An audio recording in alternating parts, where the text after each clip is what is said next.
নমস্কাৰ। আজি আমি আপোনালোকৰ সন্মুখত ভাগৱতৰে এটি উপাখ্যান উপস্থাপন কৰিবলৈ আগবাঢ়িছোঁ, যিটো উপাখ্যান গোকৰ্ণ আৰু ধুন্ধুকাৰীৰ উপাখ্যান নামে জনসমাজত বিদিত। গতিকে গোকৰ্ণ আৰু ধুন্ধুকাৰীৰ উপাখ্যানৰ জৰিয়তে মানৱ সমাজৰ প্ৰতি ভাগৱতেনো আমাক কি উপদেশ দিছে সেই বিষয়ে আমি অকণমান চমুকৈ পৰ্যালোচনা কৰিম।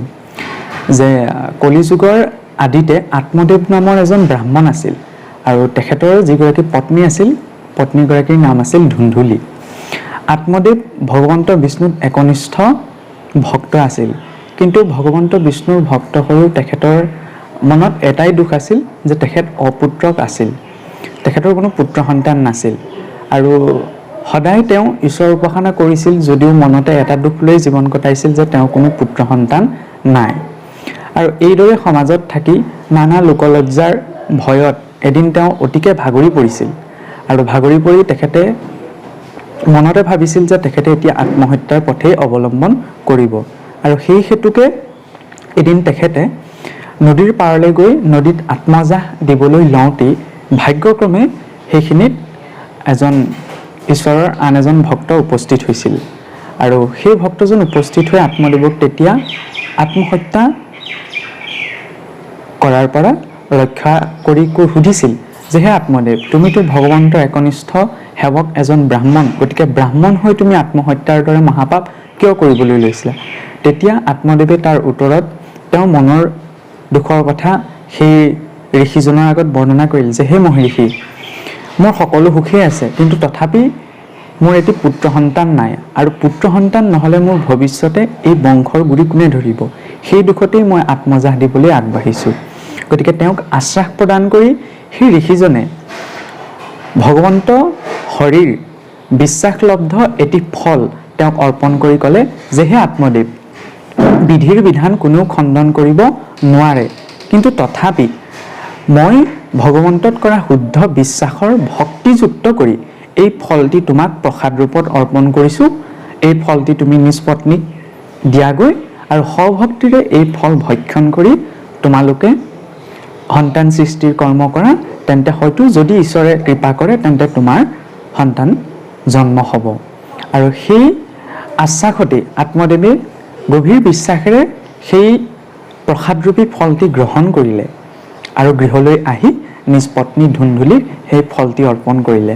আৰু ঋষিয়ে কোৱা বিধান অনুসৰি ধুন্ধুলিক সেই ফল ভক্ষণ কৰিবলৈ ক'লে।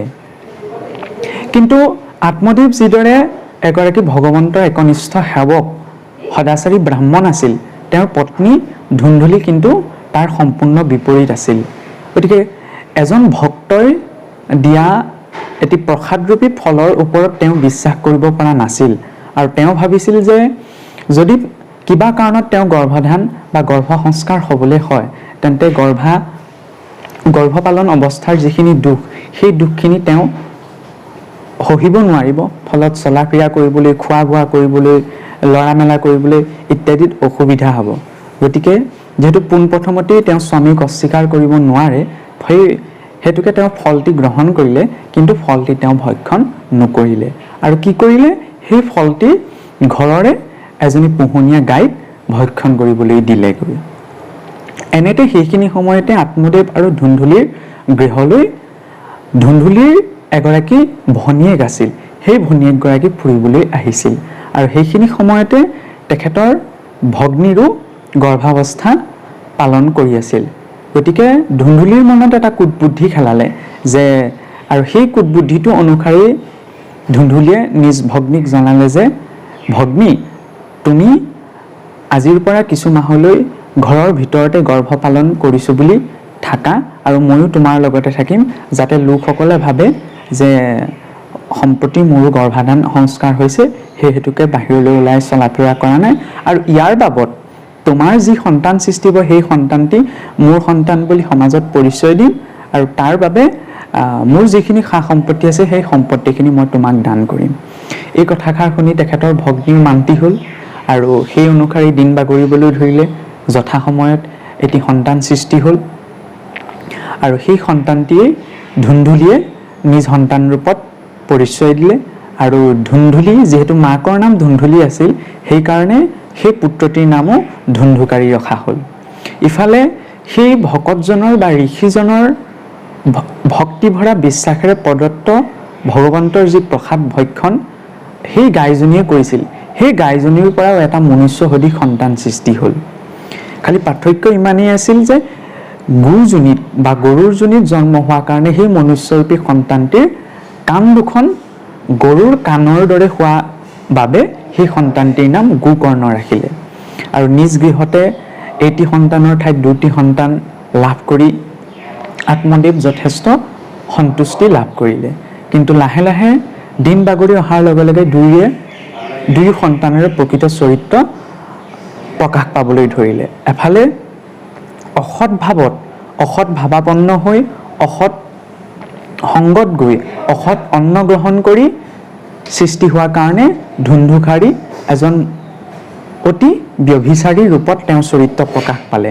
আৰু আনহাতে ভগৱন্তৰ প্ৰসাদ ভক্ষণ কৰি গোজনীতেই হওক বা গৰুজনীতেই হওক জন্ম হোৱা হেতুকে গোকৰ্ণ এজন সন্ত পুৰুষ ৰূপত তেওঁৰ স্বভাৱ চৰিত্ৰ প্ৰকাশ পাবলৈ ধৰিলে। দিনক দিনে গোকৰ্ণ সদায় সন্তৰ সংগলৈ যায়, হৰি কথা শ্ৰৱণ কীৰ্তন কৰে, ভাল কথা আলাপ কৰে। আনহাতে ধুন্ধুকাৰীয়ে সদায় অসৎ নাৰীৰ সংগলৈ যায়, জোৱা পাশা খেল ইত্যাদিত আসক্ত হয়। আৰু তেনেদৰেই দিনবিলাক বাগৰি গলত গোকৰ্ণক ধুন্ধুকাৰীয়ে নিজ ঘৰৰ পৰা খেদি দিলে। আৰু ইয়াৰ পাছত গোকৰ্ণয়ো তাক সেই ঘটনাক ঈশ্বৰৰ ইচ্ছা বুলি গ্ৰহণ কৰি সেই গৃহ পৰিত্যাগ কৰিলে।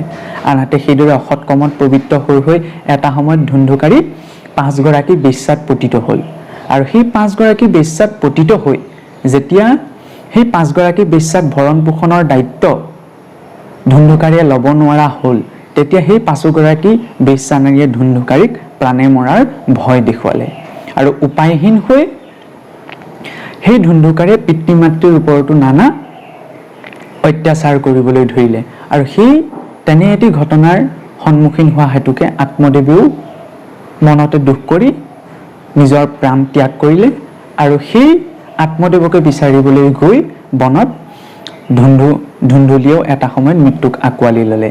ইয়াৰ পাছত যেতিয়া পৰিস্থিতি আৰু বেয়া হৈ আহিল, ধুন্ধুকাৰীয়ে কোনো ৰকমে 5 গৰাকী বেশ্যাক ভৰণ পোষণ দিব নোৱাৰা হ'ল। সেইখিনি সময়তে সেই 5 গৰাকী বেশ্যাই কি কৰিলে, ধুন্ধুকাৰীক শয়ন অৱস্থাতে মুখত জুইৰ পকা অঙঠা ভৰোৱাই মৃত্যুক দান কৰিলে। আৰু তেওঁলোকে সেইখিনি সময়তে ধুন্ধুকাৰীৰ শৱটো নদীত পেলাই নষ্ট কৰি দিলে। গতিকে আৰু ইয়াৰ পাছত যেতিয়া ধুন্ধুকাৰীয়ে নিজ কৰ্ম অনুসাৰে নিজ কৃতকৰ্ম অৰ্থাৎ নিজ অসৎ কৰ্মৰ বাবে সেই শৰীৰ ত্যাগ কৰিলে, পিছ মুহূৰ্ততে তেওঁ এটি প্ৰেতৰ শৰীৰ অৰ্থাৎ ভূত বা প্ৰেত বুলি আমি যি বুজো তেনেদৰে প্ৰেতজনী লাভ কৰিলে। আৰু প্ৰেতজনী লাভ কৰিয়ে তেখেতে এটা নতুন শৰীৰ ধাৰণ কৰিবলৈ নোপোৱা হেতুকে প্ৰেত ৰূপত ইঠাই সিঠাই ভ্ৰমণ কৰি ফুৰিবলৈ ধৰিলে। আৰু সেইখিনি সময়তে দৈৱ যুগত সেই ধুন্ধুকাৰী ৰূপী প্ৰেতৰ মনত এটি চিন্তা আহিল যে তেওঁৰ জ্যেষ্ঠ ভাতৃ গোকৰ্ণ যথেষ্ট সদাচাৰী, গতিকে তেওঁৰ মুক্তিৰ মাৰ্গ হয়তো গোকৰ্ণই প্ৰদান কৰিব পাৰিব।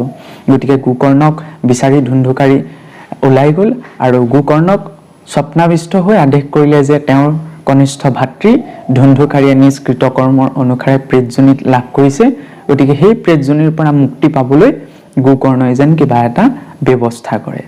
আৰু সেই ধুন্ধুকাৰীকে প্ৰেতত্বৰ পৰা মুক্তি দিবলৈকে গোকৰ্ণই কলিযুগ আৰম্ভণিৰ প্ৰায় 200 বছৰ কালত আহাৰ মাহৰ শুক্লা নৱমীৰ পৰা পূৰ্ণিমা পৰ্যন্ত 7দিন ভাগৱত কীৰ্তন কৰিছিল। আৰু সেই ভাগৱত শ্ৰৱণ কৰিয়েই ধুন্ধুকাৰীয়ে নিজৰ প্ৰেতত্ব মুক্তি লাভ কৰিছিল। যিহেতু সেইখিনি সময়ত ভগৱান প্ৰেতৰ বা অসৎ শক্তিৰ এটা স্বাভাৱিক প্ৰকৃতি আছে যে সৎ কথা হৰি কথা সহজে শ্ৰৱণ কৰিব নোৱাৰে।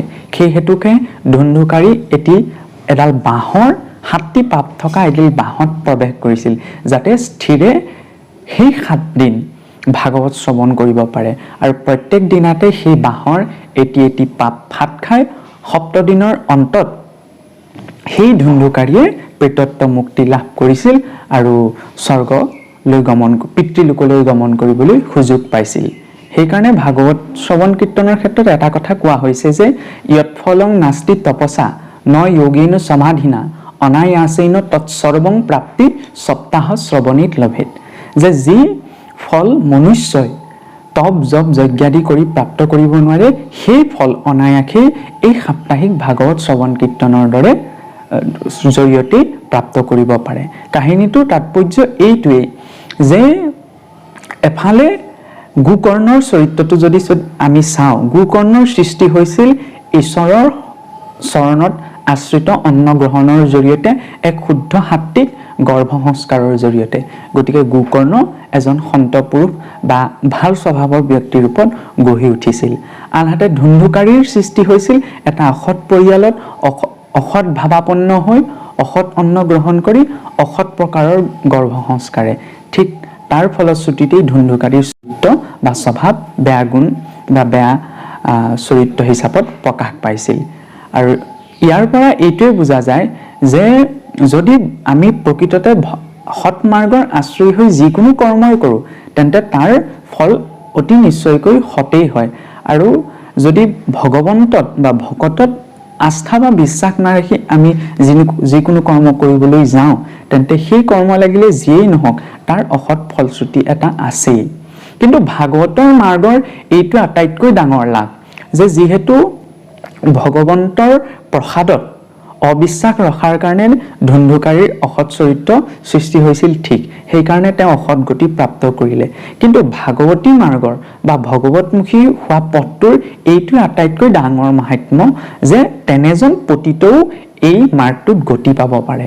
উদাহৰণ ধুন্ধুকাৰী, যদিও তেওঁ অসৎ মাৰ্গত আছিল, অন্তিম ক্ষণত ভগৱন্তৰ সেই গুণনাম শ্ৰৱণ কীৰ্তন ধৰ্মৰ আশ্ৰয় কৰাৰ কাৰণে ধুন্ধুকাৰীৰ নিচিনা এজন পৰম পতিতেও সৎগতি প্ৰাপ্ত কৰিছিল। গতিকে আজি আমি আপোনালোকৰ আগত এই কাহিনীটোৰ জৰিয়তে এইকেইটি কথাই উপস্থাপন কৰিলোঁ। আশা ৰাখিছোঁ আপোনালোকে কথাখিনি শ্ৰৱণ কৰি ভাল পাব। ধন্যবাদ।